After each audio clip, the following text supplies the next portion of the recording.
AMD Ryzen 5 RTX 4050 graphics card আর 16GB DDR5 RAM। কথা হবে Acer Nitro V15 ল্যাপটপটি নিয়ে।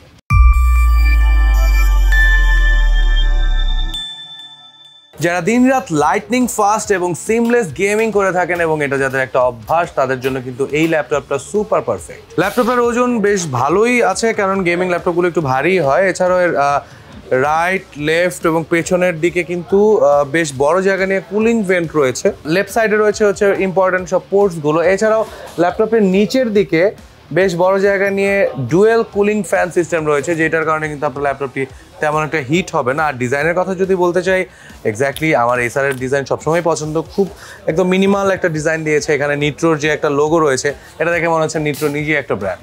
ল্যাপটপটার উপরের দিকে হালকা একটু ফ্লেক্স থাকলেও দেখে নেব ল্যাপটপটার ভিতরের দিকে তেমন কোনো ফ্লেক্স থাকছে কিনা। লিডটা উঠিয়ে নিচ্ছি, 2 হাত দিয়ে লিডটা উঠানো লাগবে। লিডটা বেশ ভালোই শক্ত। এখানে ইউজ করা হয়েছে একটি ফুল সাইজ ট্র্যাকপ্যাড এবং একটি RGB ব্যাকলিট কিবোর্ড, এবং এই কিবোর্ডটি কিন্তু খুবই ক্লিকি। এছাড়াও হচ্ছে একদম স্লিম বেজেলের ডিসপ্লেটা। এটি হচ্ছে 15.6 ইঞ্চের একটি ফুল HD রেজলিউশনের ডিসপ্লে, এবং এখানে দেওয়া হচ্ছে 144 হার্টজের রিফ্রেশ রেট, এবং যার কারণে কিন্তু আমরা সবাই জানি যে গেমিংটা কিন্তু খুব স্মুথলি আপনি করতে পারবেন এবং কোনো ল্যাগ ফ্রি ভাবে বা ইমেজ গোস্টিং এর হওয়ার তেমন কোনো চান্সেসই নেই। ল্যাপটপটির রাইট সাইডে থাকছে একটি USB-A পোর্ট, একটি হেডফোন কম্বো জ্যাক, বেশ কিছু জায়গা নিয়ে একটু কুলিং ভেন্ট, এবং হচ্ছে এখানে একটি কেনজিংটন লক। এছাড়াও লেফট সাইডে থাকছে একটি পাওয়ার পোর্ট, একটি ইথারনেট পোর্ট, একটি HDMI পোর্ট, দুটি USB-A এবং একটি Type-C port blazing fast data ট্রান্সফারের জন্য। এখানে ইউজ করা হয়েছে 6GB GDDR6 গ্রাফিক্স কার্ড, যা দিয়ে কিন্তু আপনি AI রিলেটেড কাজগুলো খুব দারুণভাবে করতে পারবেন।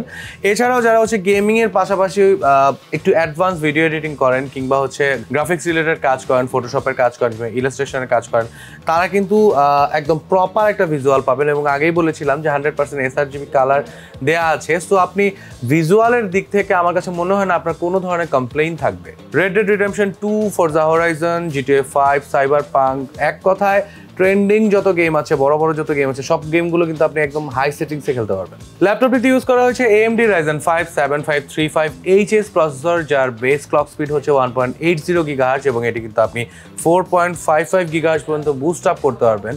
এবং ডিমান্ডিং যত ধরনের গেম আছে সেগুলো কিন্তু একদম এফোর্টলেস ভাবে হ্যান্ডেল করতে এই প্রসেসরটি সক্ষম। মানে এক কথায় সুপার পাওয়ারফুল একটা প্রসেসর এটি। প্রসেসরটিতে থাকছে 6টি কোর এবং 12টি থ্রেড। এছাড়াও এই ল্যাপটপটিতে কিন্তু ইউজ করা হয়েছে 16GB DDR5 RAM এবং 512GB SSD, আপনার যত বড় বড় বাল্কি ফাইলগুলো আছে সেগুলো সেভ করে রাখার জন্য। সো বলা যায় যে গেমিংয়ের পাশাপাশি আমাদের প্রতিদিনের যত ধরনের কাজ আছে, মাল্টিটাস্কিংয়ের হেভি যত কাজ আছে, সেগুলো কিন্তু হচ্ছে খুব সিম্পল ওয়েতে বা খুব নর্মালি এই ল্যাপটপটা হ্যান্ডেল করতে সক্ষম। ল্যাপটপটির নিচের দিকে দেখতে পাচ্ছেন রয়েছে স্টেরিও স্পিকার, এই জায়গাটা এবং এই জায়গাটা, এবং স্পিকারটা কিন্তু খুবই ক্লিয়ার সাউন্ড প্রোভাইড করবে। আর এছাড়াও এখানে হচ্ছে নয়েজ রিডাকশন ফিচার থাকায় কিন্তু আপনি গেমিংয়ের সময় যখন কথা বলবেন বা চ্যাটস করবেন, সেটা কিন্তু হচ্ছে একদম নয়েজ ফ্রি হবে। এছাড়া নিজস্ব ডুয়েল ফ্যান কুলিং সিস্টেম থাকায় কিন্তু এই ল্যাপটপটি একদম ঠান্ডা ঠান্ডা কুল থাকবে সারাদিন। এখন এই সারাদিনের টাইম লিমিটেশনটা আসলে কতটুকু, আপনি কতটুকু সময় টানা গেমিং করতে পারবেন কিংবা টানা হচ্ছে কাজ করতে পারবেন। এই ল্যাপটপটিতে দেওয়া হয়েছে এক্স্যাক্টলি 57 ওয়াট আওয়ারের লিথিয়াম আয়ন পলিমার ব্যাটারি, যে ব্যাটারিটিতে আপনি প্রায় 7 থেকে 8 ঘন্টার মতো একটা স্ট্যান্ডার্ড টাইম পাবেন, স্ট্যান্ডার্ড একটা ব্যাটারি ব্যাকআপ পাবেন। এছাড়াও হচ্ছে এখানে পাশাপাশি থাকছে 135 ওয়াটের পাওয়ার অ্যাডাপ্টার, যেটা দিয়ে আপনি বেশ ভালো স্পিডে, ফাস্ট স্পিডে হচ্ছে ল্যাপটপটিকে চার্জ করতে পারবেন। Acer Nitro V15 কিংবা আপনার পছন্দের যে কোনো ল্যাপটপ নিতে আজই চলে আসুন Bashundhara city level 6 block D shop number 7273 ভার্টেকের আউটলেটে। এছাড়াও আমাদের এখান থেকে ল্যাপটপ নিলেই কিন্তু পাচ্ছেন ম্যানুফ্যাকচার ওয়ারেন্টি, 31টি প্যাকের EMI সহ হোম ডেলিভারি সুবিধা।